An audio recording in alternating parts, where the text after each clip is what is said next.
My name is Kayla Kumari Upadhyaya. My pronouns are she, her. I'm a brown femme with brown hair and blue glasses. I'm wearing a gold necklace, a white blazer, and a black shirt.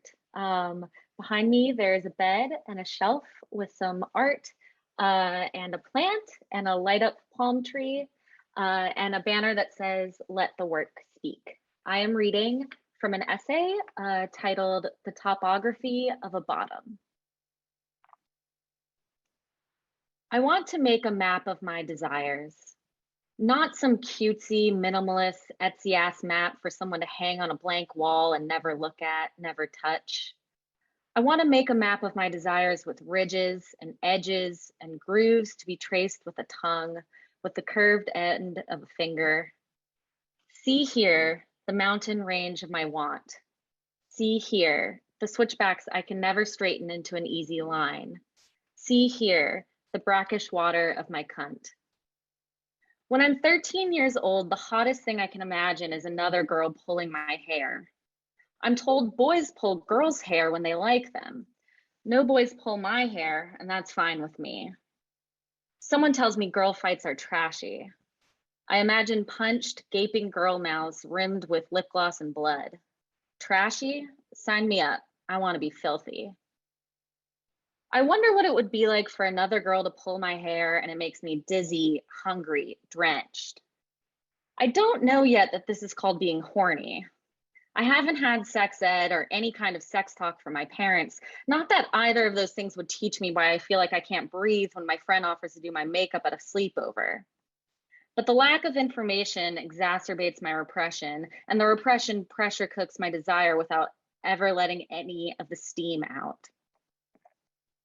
When my best friend tells me to please stop spelling come like come, when I ask her to come over on AIM, I pretend I know why. It's easy to pretend, easier than asking for anyone to explain anything to me, to show me a map. I don't know about sex, but I know about sexy.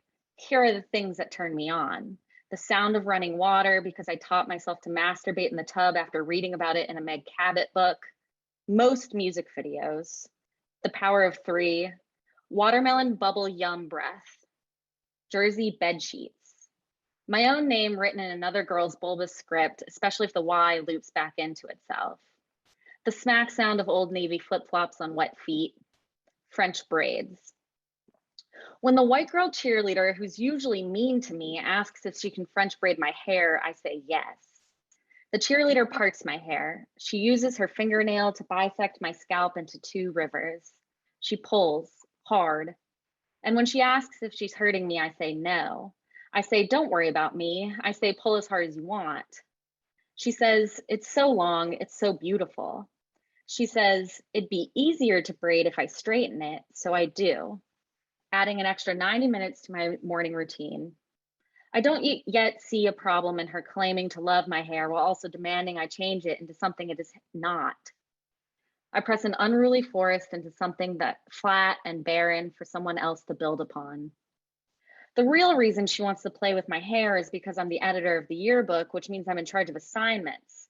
The best assignments are the ones you get to skip class for, and those are the ones the cheerleader wants. And she has figured out what I want too. I want fingernail against scalp, and I want fists yanking hair. I want to be split down the middle. I know she's using me. I know she's bribing me with her hands and what they can do. No one, especially not me, understands why I love being used by her. Now I still crave rough hands. Sometimes when we're making out, I imagine myself as a pebble on my girlfriend's tongue, smooth and saline, rolling around the wet cave of her mouth. I want to be consumed slowly. I want to be sucked and fucked and spat out all wet and shiny. I got a rock tumbler for my birthday in elementary school. I started collecting rocks because my best friend collected rocks and I wanted to mirror her hands. We put rocks in the tumbler and precious stones came out. Grit and water and the friction of other rocks smoothed them over, made them shine. You have to rough up a rock to make it beautiful. I think about this when I ask my girlfriend to choke, pull, fuck harder. I want to be consumed slowly. I want to be buried alive. Fuck Quentin Tarantino, but when I first watched Uma Thurman 1 inch punch her way out of a coffin after being buried alive in Kill Bill Volume 2, I'm unbelievably turned on. But I can't decide if I want to be her, the coffin, or her fists.